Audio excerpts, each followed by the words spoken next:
The first Canadian music therapy training program at Capilano, started in 1976, has at its roots Woodstock, the 60s, and some hitchhiking stories.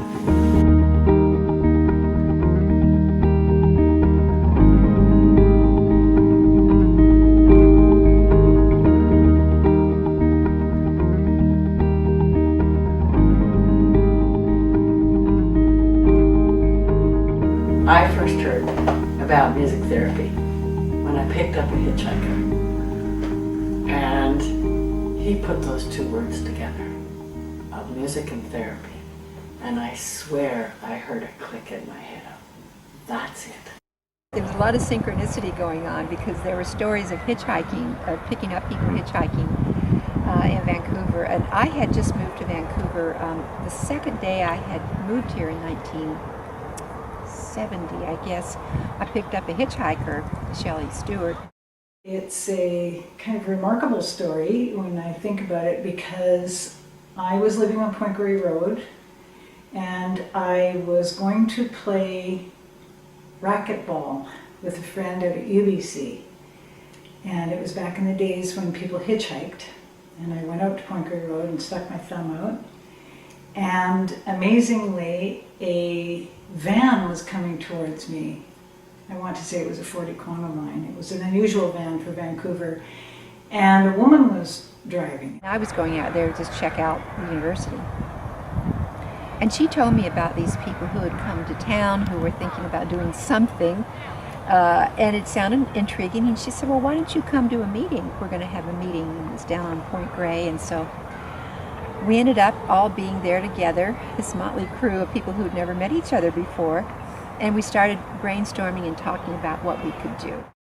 We discussed who we were as we were heading out to UBC, and I explained to her when she asked that I was working for the Parks Board at the time in special recreation, and I was running a social group for young people with physical disabilities. Back in the 70s, we were still sort of in that outgrowth of the 60s and picking up hitchhikers in those days, which I probably wouldn't do anymore. And I stopped for a hitchhiker, and he got in, and his name was Charles Justice. Well, the reason I met Nancy was I was hitchhiking once, and she picked me up. And she asked me, well, what are you doing? And I said, well, I'm doing music therapy. I said that, and that kind of perked her imagination, and she wanted to know more about it. And I asked Charles right away, could I join? And I said, well, we don't need any more, we can't hire any more new people, but you could volunteer. So I asked where were they meeting, and a week later, there I was, and someone had dropped out. So she did that, and almost right away she got a job. And that was the beginning of my whole life's vocation of music therapy. And I feel so blessed to have stumbled across music therapy in that way. So as it turns out, the man who was starting this initiative was the apprentice for Christopher Tree, who was a very interesting kind of musician, spontaneous musician who had started the Woodstock Festival. Every morning he played a gong and began the Woodstock Festival.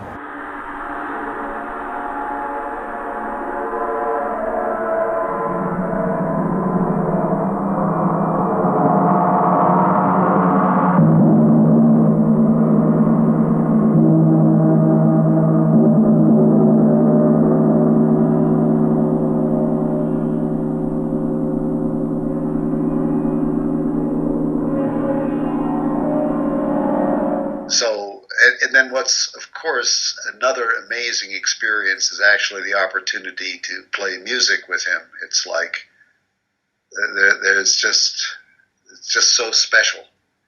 You find that into creative resources you never knew you had, and that's, I think, one of the main points of the way he approaches music is to find these wonderful creative resources that we have inside us and loosen up that energy. And you find you have it, you find you have a song.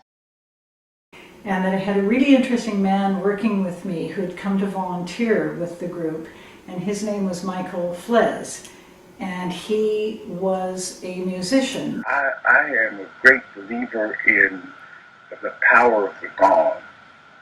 And the gongs, even of themselves, they have an open-endedness. And yes, you have to kind of follow their tones and see where they're leading you,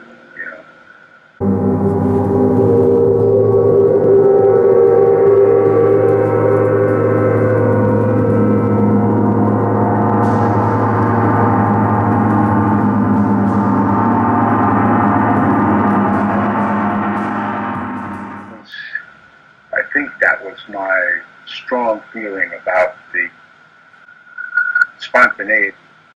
Michael's mother was a friend of my parents and my uncle and other people. So I had met Michael long time before. When he moved on to Canada, he thought of it. You found that you could make some wonderful music that way, or it was a very creative and fun and exciting way to play. So, when he invited me up to Canada, then that's when I went.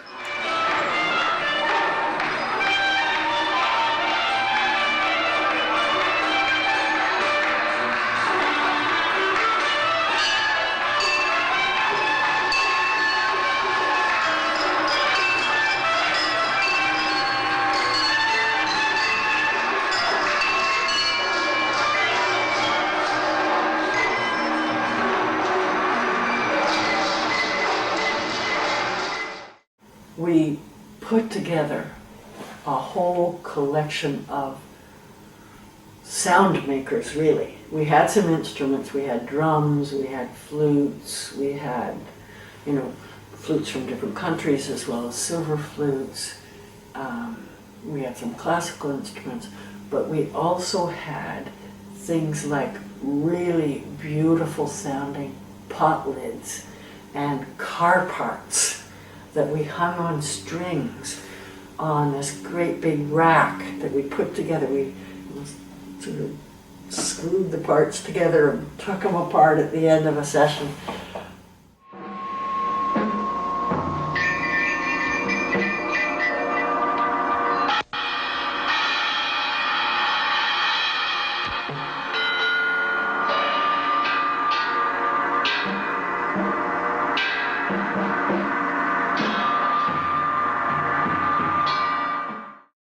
And they just set up a bunch of instruments and proceeded to improv and do some pretty fantastic work that was considered pretty strange by the staff, because I ran into a lot of the staff as a student some years later, and they did find it extremely odd to have a bunch of people sitting around Persian carpet with gongs and so forth playing music in the front yard. But I kind of took that to heart, and in my professional career.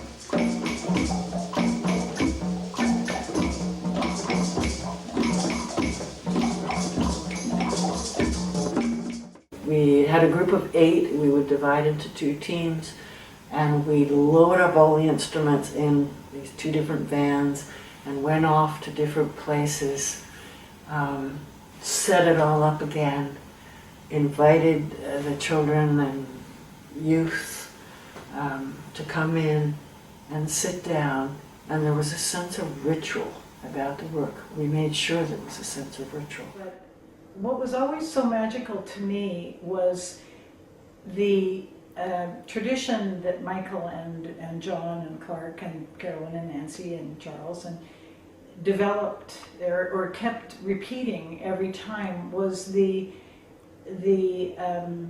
ritual of the beautiful blankets on the ground and the instruments being laid out with such reverence, and the welcoming of the people into the room in a calm environment.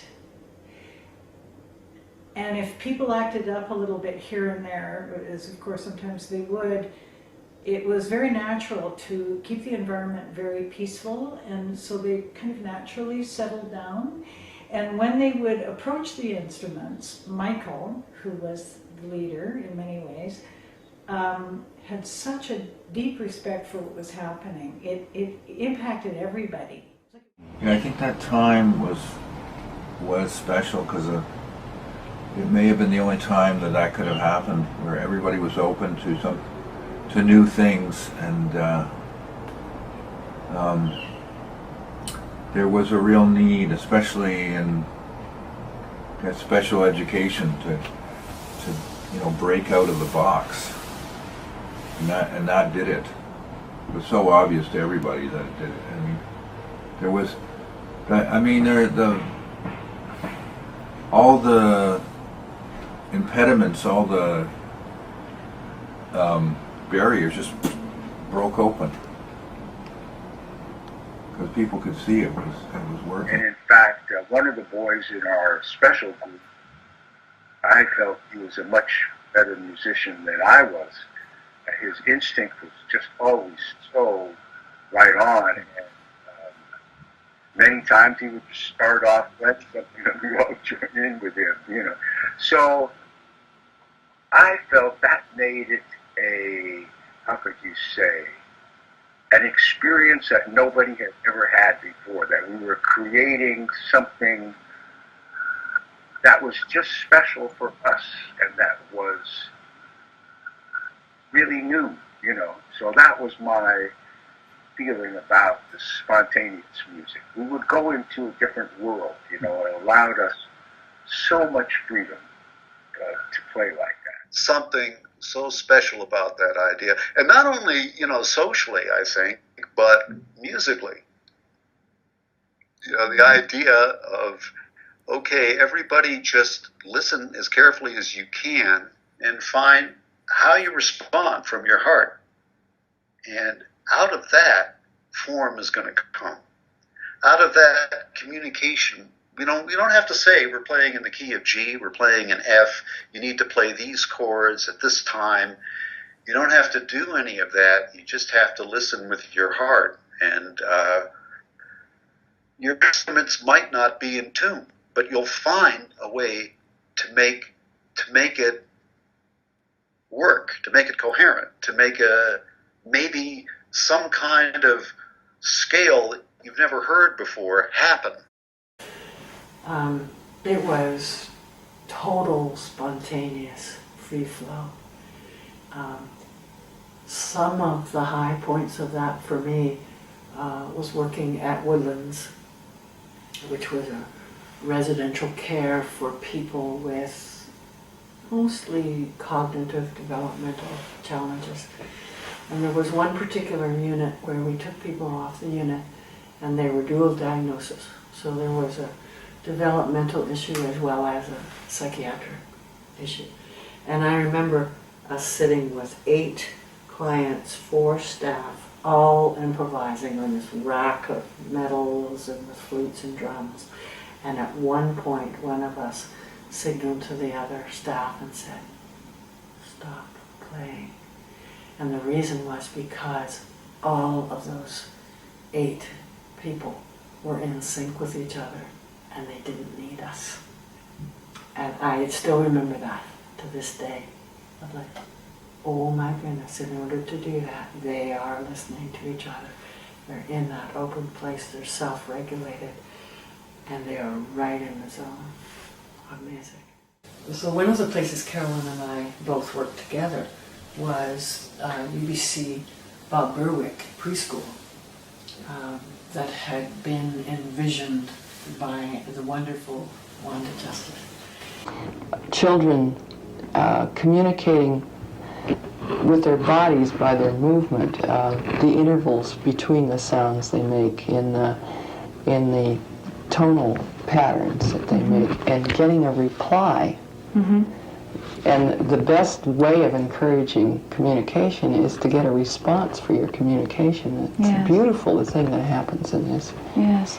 And of course the other aspect of it is the development of a good, solid self-concept and a feeling of worth that you always work toward with children, that somehow music and sound and rhythm can provide for a kid. If he puts out and somebody responds to that, that is a respect for what he's put out. And I see the music therapy enhancing that part of our program as well. We don't just use the music therapists, to come in once a week and do music therapy and then split. No. We use them to give us ideas on ways of working with kids, to pick up on some of the things they find out and some of the things they do with the children. We try to weave that into our regular program. She ran a school for kids with special needs on the British Columbia University campus. I guess it was a kind of a laboratory type of thing. And she was a big help in us getting the grants that we got so that we could, continue the program and make it more professional, if you want to call it that, but continue the program, buy instruments, and really just feel free to take the whole thing as far as we felt. I think she was kind of instrumental in encouraging Michael to bring in more people. And she was that kind of person. She just brought in, she had a real genius for bringing different kinds of people together. And all kinds of people came to her preschool. And I met a lot of different people there. She just seemed to attract real talent.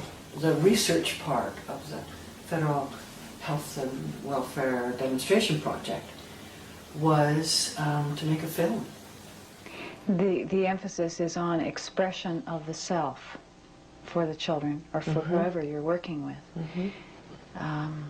Do you work differently with other groups of people, like with adults? There are many different ways to use music therapy, and what we see on the film here is improvisational techniques with instruments, which can be used with adults as well. When one sees the tape, it doesn't sound, the music doesn't sound pretty. It doesn't sound like music as we know of it as being music. That's right. I see two really important reasons for that. One is that if you're using your music to express what's inside you, what you'll find there is not all pretty, not even all organized and refined. If the music is to be a kind of primitive expression of yourself, there are not only pleasant sides of yourself that are going to come out. There's a lot of energy and a lot of tension that can come out, and needs to come out through a whole body expression and through loud sounds or through dissonant sounds as well. One of the basic skills that a music therapist has to develop is listening to music in a different way than you're used to, because you have this idea of pretty music or whatever, and of course we've had a lot of training that develops a certain type of ear for listening. The music that we hear on the tape might not appear to be beautiful or pretty, but in very certain situations I can be there with that child and hear the music, and that music can be more moving to me and more beautiful than any music I've heard by famous composers, simply because I've developed a relationship with a child, and I hear what his music is saying, what it's telling me, even though he might not have speech. You know, he can communicate with me in very deep ways through his music, and that you have to develop that kind of ear. So it's a lot broader interpretation of music appreciation than our usual idea of what music is. When I was still in England, Carolyn had come back to Canada, and I got a phone call from Carolyn in London saying, let's get back and work together. Nancy and I ended up back in Vancouver, and so we got together and we thought we should keep this work going. You know, we should really keep the spirit and the work going of what we started in the spontaneous musical workshops. So we applied for another grant, Health and Welfare Canada, and it was going to be an evaluation study of music therapy, like is music therapy effective? This was also back in the 70s, early 70s. And let's approach one of the people that knew us from the government in the children's spontaneous music workshop times and see whether we can put together another project. And we got a really, really strong response from that woman, Shirley Chan. Working as a regional consultant for the Welfare Grants Program and out of Ottawa. And it was a small program where the projects that we supported were projects that would demonstrate something innovative in the health or welfare field. And so as a regional consultant, I solicited grants, and I would travel out to my region, which was BC, Alberta, Saskatchewan, Yukon, and the Northwest Territories, to meet with different groups and organizations who might have contacted me about an idea they might have. When it came to Canada, I think we were, the political system, the cultural, everything was just ready for that. Was just the right time. Everybody was open to trying new things. The music therapy program that was proposed by Nancy McMaster and Carolyn Kenny came across my desk and had an idea that was it made a lot of sense to me, using music for therapeutic purposes. And so there was a significant health benefit as well as a social benefit for community. So I came and met with the two proponents of the project, and I found them to be very dedicated, committed. They believed in the power of music. And so you have to be really having a lot of respect for the way you describe your work, so that you're being true to the way you're doing it. When I saw Joy standing outside the group, I chose an instrument to complement hers and went over to join her. I took her short musical phrases and made a game of them.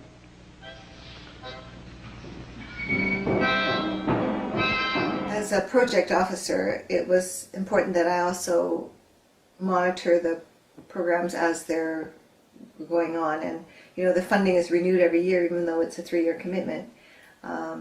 And that meant that I had the opportunity to sit in on a music therapy session. It was really remarkable, and it brought tears to my eyes. It just made me feel warm and excited to see the benefit of the program. Carolyn, through her UBC connection, went to talk to Mary Tickner to see whether we could start a music therapy training program in the music department at UBC. And Mary was very interested. There was definitely interest, and that, you know, there was dialogue going on, not a decision yet, and sort of in the same time period, Mary's husband, French Taylor, who happened to be, he was an instructor in the music program at UBC, but he was on the board of the Vancouver Neurological Center where I was working. And he was in the middle of a phone call to, the director of the center. And French said, "What is that I'm hearing in the background?" And it happened that he was phoning while I was doing a session downstairs. And so he and Mary started talking about, there's these two music therapists in town. And French and Mary both had a student, a mature student, Karl Kobolansky, who was a composer. He was in the UBC program through composition. But he was also teaching music at Capilano College. And Karl had heard about music therapy. And he just caught fire. And he went back to Cap, he talked to the music faculty at Cap, he talked to the dean, Harold Kirshner, and we got a call saying, come talk to us about setting up a music therapy program. We hadn't even approached Capilano. So it was one of those examples of maybe an idea whose time had come. So Karl Kobolansky, who has now died, we all owe him a lot because he just paved the way and he was so enthusiastic. So Carolyn and I met with Harold Kirshner, the dean, and we talked about, can we get this done in time for September? Meanwhile, Karl had talked it up with students, and he had a whole cohort of students that were just going, well, if it happens, we want to do it. So Harold was on board, the music faculty was on board, students were on board, so Carolyn and I just brainstormed, and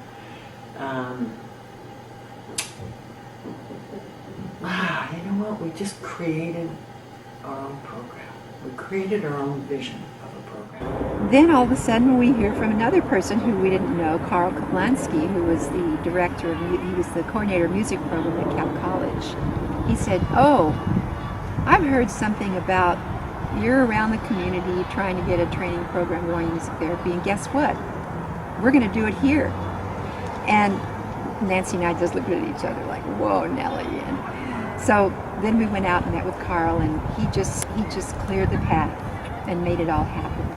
Two of our music therapy faculty at Capilano were in that first cohort, Liz Moffat and Carrie Burke, and that's where they were. And I'd always been interested in music therapy, especially the sort of metaphysical side. I'd read all kinds of books over the years, probably starting when I was 17, actually, about the healing power of music.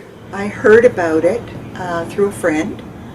I think I was waitressing at the time. I had been teaching music.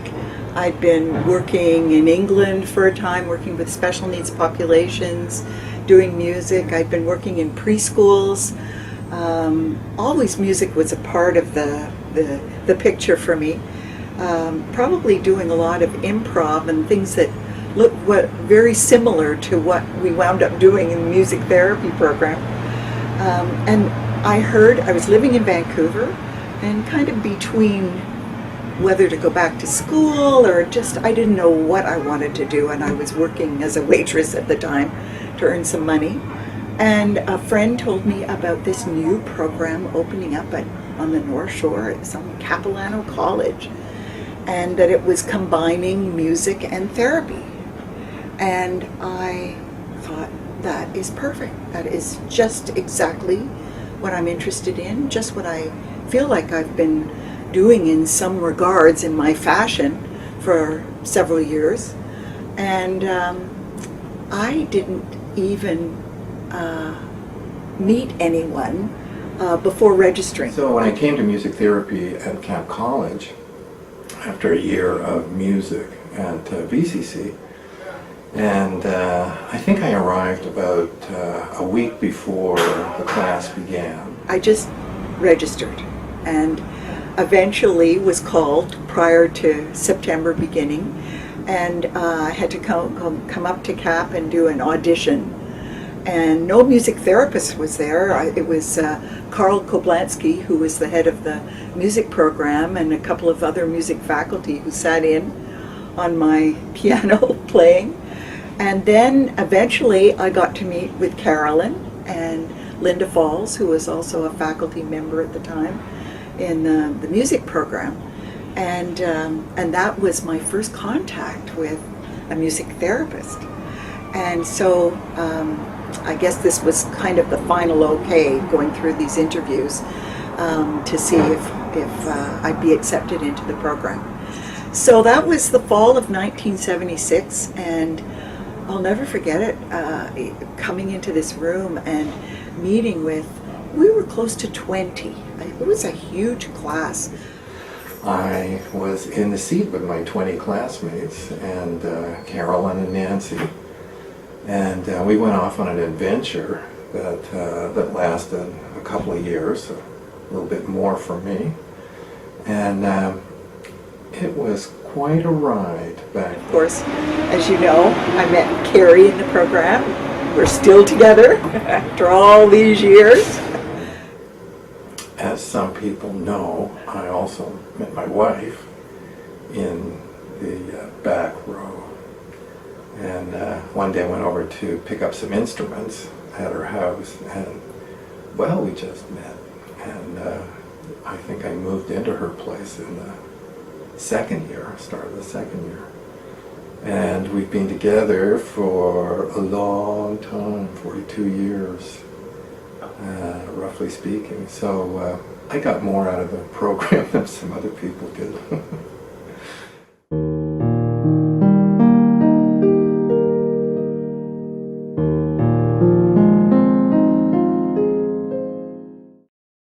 We had many meetings designing the curriculum. And really basically the curriculum was designed around the core, the base being the Children's Spontaneous Music Workshops and the work we did with Health and Welfare Canada that continued. And also it was created, with the new influences that we'd each gotten from Great Britain and the States to bring that in. But also rejecting some of what we had learned. Like, I totally rejected the behavioral approach that they had in the training program that I had in New Orleans at Loyola. And even because I'd had that background, children's spontaneous music, and I knew that you just go for process. You don't go for product, or you don't go for forcing people to change. You value the moment with them and be involved in the music, and then trust the development, trust the best things will happen. And of course that's also very native, so I think there was a very strong influence of my own native roots in the early days of that program. So a great deal of improvisation was part of our learning. And along with that was the internal work, the internal focus that certainly attracted me to the method, given the variety of backgrounds that I'd had up until then. And I would say it attracted most of us into the training who were in our class, that it was very process-oriented. My goodness, the discussions and the improvs and the processing and the group dynamics and sometimes the fireworks and the expression of all the emotions, from great joy to, the wide variety, the gamut that we shared together, that really bonded us for sure. And that it was also teaching us about the depth of how music influenced each one of us personally. And coming from that premise that without that inner connection to music, that we really wouldn't know about how to use it with clients. And that we could learn techniques, but it was really about our inner journey and our inner process that mattered the most. When my creativity starts to develop, that I feel that automatically opens up for the people that I'm working with so that they can get creative and grow, both of us together. Values that we included in our curriculum that we thought were so important both for therapists and just for humanness were creativity and the creative arts, and also people always developing in their self-awareness, catching and examining their assumptions and their beliefs. Nancy and I really wanted to keep the spirit and the concrete reality of the spontaneous music making there. You know, there are other improvisational techniques in music therapy, but for us, I mean, it was this tradition we had of coming out of the 60s of spontaneous music making.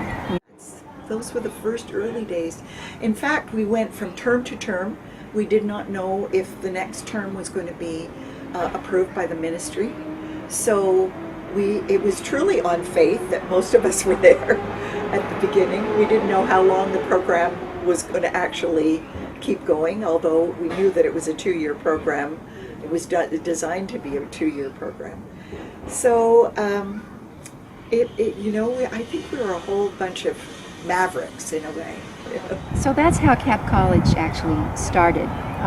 It was this sort of synchronicity, you know, having a listening ear, everything from Walker Stogan telling me, go to New Orleans, do your training, to the hitchhiking, to the folks who came for the training, who they did the work, the groundwork of saying we want this for our patients and students and clients, to Carl Kablansky, you know, hearing a little rumor and picking up the phone and finding out where to call us. And so, of course, it's grown from that now 40 years later, and there were other people who came later who, you know, when there were funding cuts, they helped to really keep the program going, and then, you know, Liz Moffat helped to turn it into a degree program there. But those were the meager beginnings, very exciting beginnings. And it's interesting to me because Nancy and Carolyn and I are still very good friends. We're kind of like sisters. And that experience, those two experiences of hitchhiking and music, with the theme between us all,